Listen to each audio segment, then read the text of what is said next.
Hola, mi nombre es Luisa Margarita Guerrero García, soy estudiante de la Facultad de Derecho de la Universidad Fermín Toro por el sistema de la modalidad SAE. Vamos a tratar un poquito sobre lo que es la teoría de los contratos.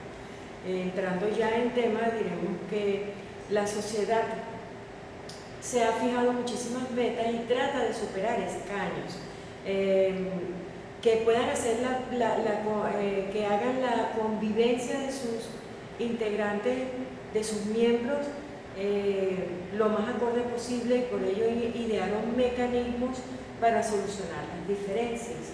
Y es allí donde nacen los contratos, que vienen a dar origen a lo que se denomina teoría de los contratos, que sin darnos cuenta utilizamos todos los días y se encuentra establecido en nuestro Código Civil en el artículo 1133.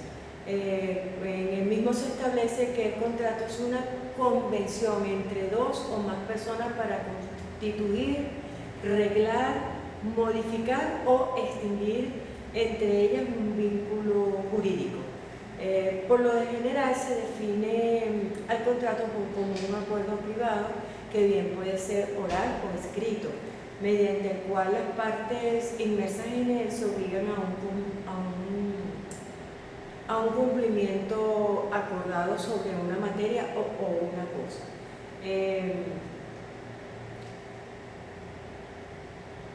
El contrato es más que un acuerdo de voluntades, o no es de voluntades, porque debe haber sincronía entre las partes, porque de él van a derivar derechos y obligaciones que deben ser cumplidas por las partes o los acuerdos entre ellas, y sobre todo si es verbal tienen que cumplirse estas leyes. La mayoría de los países del mundo se han acogido a lo establecido en el artículo 1101 del Código Civil francés en cuanto a lo que es la definición del contrato como tal. En él se indica que es una convención en la cual una o más personas se obligan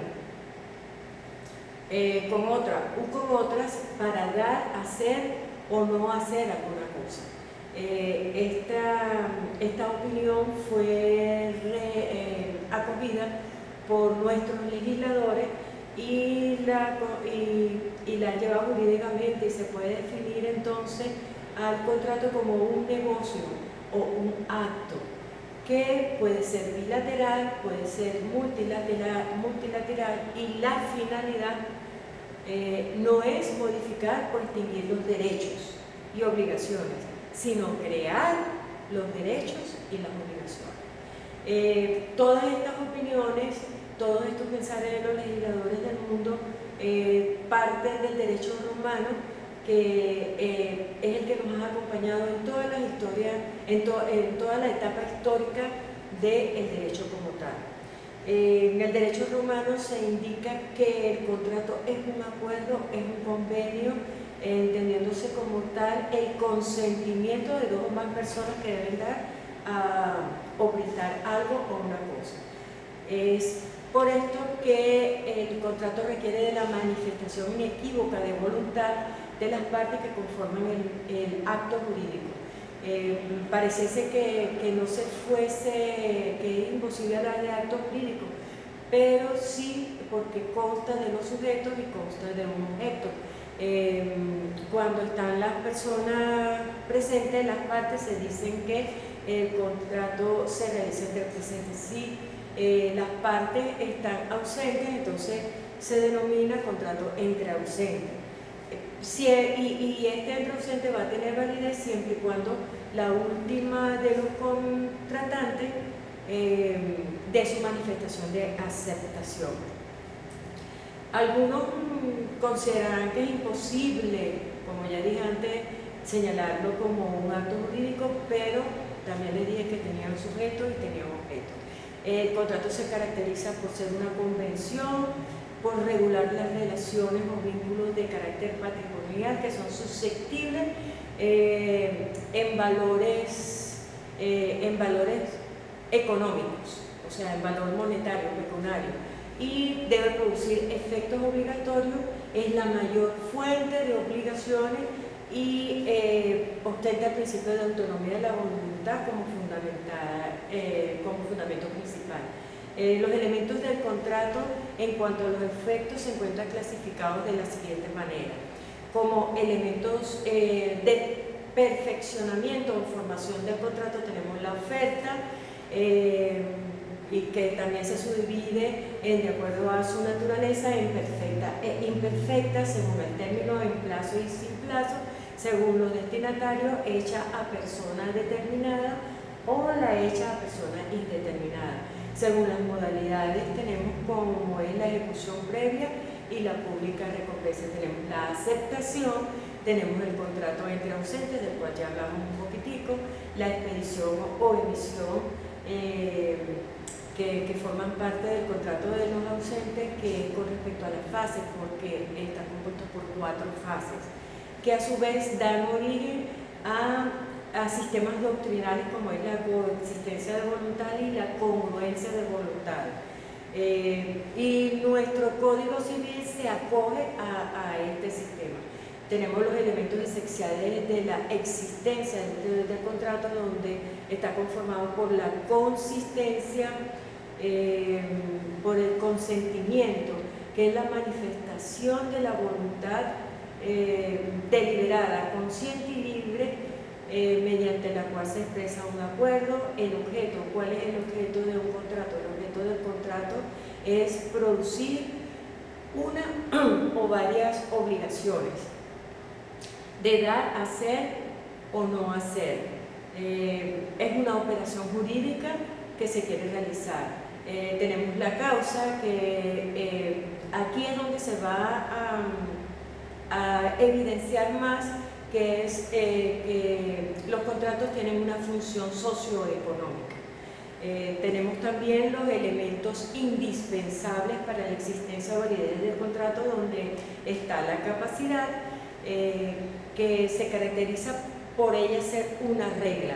Existen 2 tipos de capacidad: la capacidad de goce y la capacidad de ejercicio. Tenemos el consentimiento válido. Aquí en este consentimiento válido es donde vamos a ver que se van a estar suscitando lo que se denominan los vicios del contrato, que lo más frecuente es el error, el dolo y la violencia. Si se comete un error por equivocación, este es uno de los vicios más importantes, porque ya el contrato se considera nulo. El dolo es el medio artificioso, es la forma de que tenemos de engañar, y la violencia está referido a cuando a través de la coacción tratamos de intimidar a otra persona para que acepte las condiciones de un contrato, abusando de la debilidad de la otra. Tenemos la voluntad, se necesita la voluntad. Los contratos tienen que ser voluntarios, los contratos no pueden ser impuestos. Tenemos también como parte de esto el silencio de las partes, que bien puede que yo no manifieste, o que una persona o una parte no manifieste el consentimiento, pero la conducta pasiva así lo demuestra, que la acepta. Hay diferentes tipos de contratos, dentro de los cuales podemos mencionar el contrato unilateral, el bilateral, el oneroso, el gratuito, el conmutativo, el aleatorio, el principal. Tenemos el contrato instantáneo, el de tracto sucesivo, que este es cuando se ha fijado un lapso real. Tenemos el consensual, el privado, el público, el nominativo típico, tenemos el innominado o atípico, y tenemos los contratos por su publicación, que estos vienen a ser los que son públicos ante los jueces, o los privados que se hacen sin la presencia de una asesoría legal. Ya para culminar, tenemos que nombrar algo muy importante, que es que la teoría de los contratos fue objeto del premio Nobel a 2 estudiosos en la materia, y crearon el contrato denominado incompleto, porque nunca se sabe lo que pueda sucederse en un lazo. Todo no se puede dejar escrito, y allí la imperfección del contrato. Hasta aquí mi exposición. Muchas gracias por su atención.